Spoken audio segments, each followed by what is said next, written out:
Alalanareo mivady tamasona iankizy no miady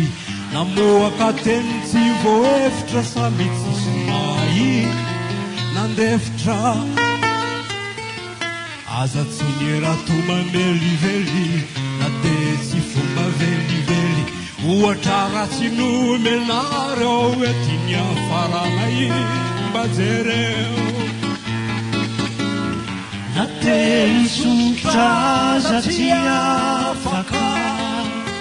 fefalavo mialoha sy solafaka tsy misy mihevitry ny anarina tapatokotry rery ambody fiakarana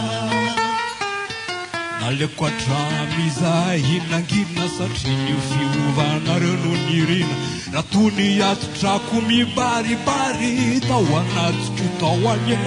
manarahary ireny teny hafahafa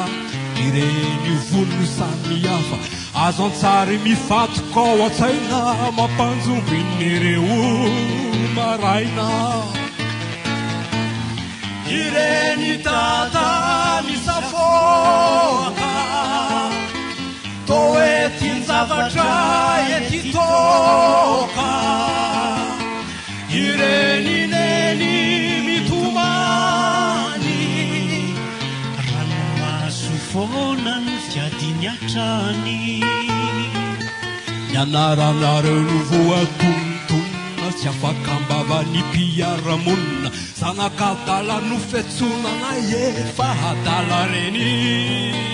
adala ray ireny tata misafoka hoe tsin-javatra ety toka ireny neny